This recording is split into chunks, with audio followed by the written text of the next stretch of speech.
ആ ഡെക്കിൽ നിന്ന് suit case എടുത്തോണ്ട് വാ. പറഞ്ഞു കേട്ടില്ലേ?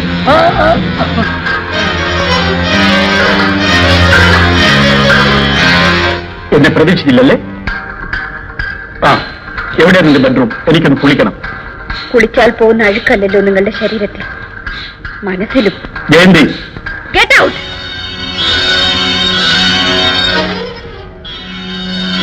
ഹലോ രാജഗോപാൽ, വരൂ. ഞങ്ങൾ തമ്മിൽ ചെറിയൊരു സൗന്ദര്യ പിണക്കം. അന്ന് പോയതിൽ പിന്നെ ഞാൻ ഇതുവരെ ഒന്ന് അന്വേഷിച്ചില്ലല്ലോ, അതിന്റെ പരിഭവമാണ്. അല്ല, വീരയനോ? പഴയ താപ്പാന്മാരെല്ലാം ഉണ്ടല്ലോ, സംശയിക്കണ്ട. ഇത് വില കൊടുത്ത് വാങ്ങിച്ചതാണ്, മോഷ്ടിച്ചതല്ല. ആ മിസ്റ്റർ രാജഗോപാൽ, നിങ്ങൾ എപ്പോഴും പഴയ തസ്തികയിൽ തന്നെയല്ലേ? അതെ. എന്റെ ഭാര്യ മാനേജിംഗ് ഡയറക്ടറാണ്. I C, congratulations. എവിടെ വെക്കണം? നിന്റെ യജമാനത്തിന്റെ മുറി കൊണ്ടുപോയി. എല്ലടാ.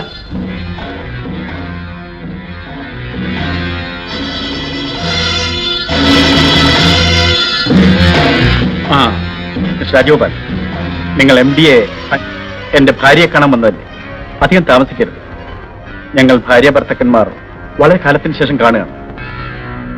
പലതും സംസാരിക്കാനുണ്ട്. I hope you understand.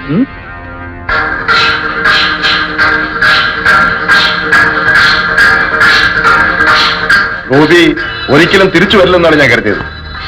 അയാളിവിടെ താമസിച്ച കുഴപ്പമോ? അയാൾ ഇവിടെ താമസിക്കില്ല. പിന്നെ ഇറക്കി വിടാനോ? നിങ്ങൾക്കെന്ത് കഴിയുമോ? ഇല്ലെങ്കിൽ ആ കാര്യം എന്നെ ഏൽപ്പിക്കും. വേണ്ട, നിങ്ങൾ പോയിക്കോളൂ.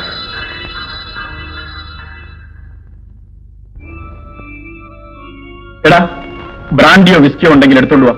ആ, നീ വന്നോ? രാജഗോപാൽ ബുദ്ധിയുള്ളവനാ. എന്താണ് നോക്കിയിരിക്കുന്നത്? പറയുകയില്ലേ? ഓ,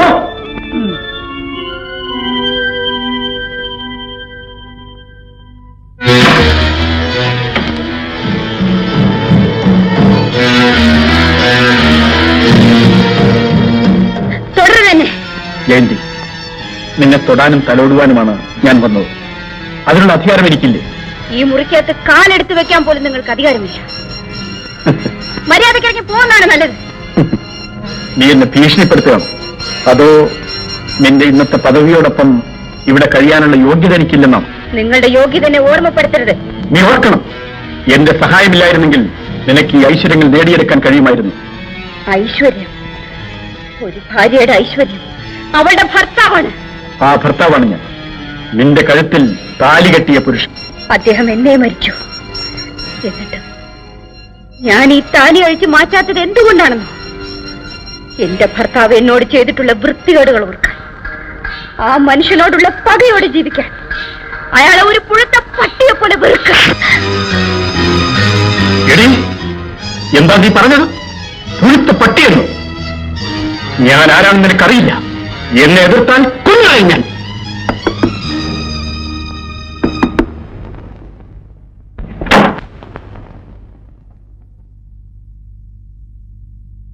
വെക്കിവിടെ.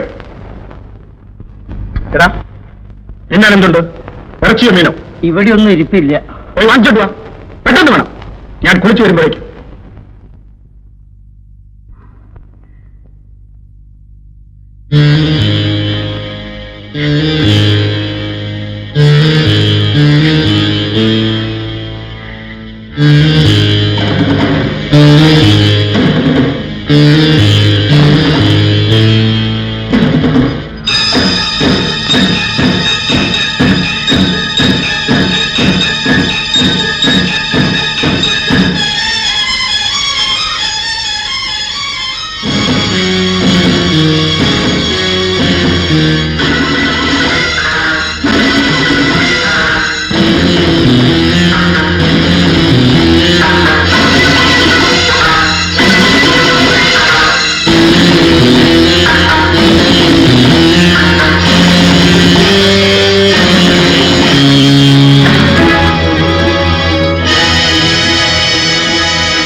എന്നെ പേടിപ്പിക്കാനാണോ നീ തോക്കെടുത്തത്?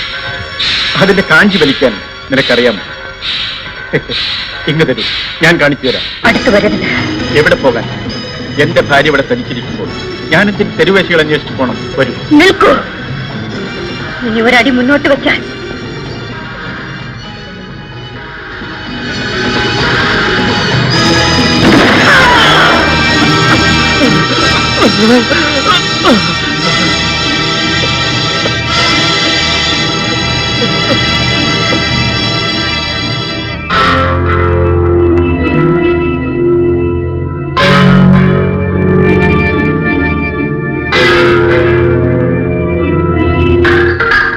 ആ തോക്കിങ്ങ തരൂ.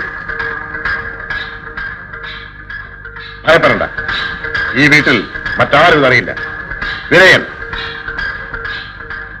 നിങ്ങൾക്കൊരു പാപചിന്തയും വേണ്ട. ഇവൻ ഇങ്ങനെ തന്നെ ചാകണം. ഒരു നല്ല ശവദാനം പോലും ഇവൻ അർഹിക്കുന്നില്ല. വിനയൻ, മണ്ണോ തീയോ വെള്ളമോ ഏതായാലും ഇരുട്ടത്തെ അടക്കം ചെയ്യാനൊക്കും.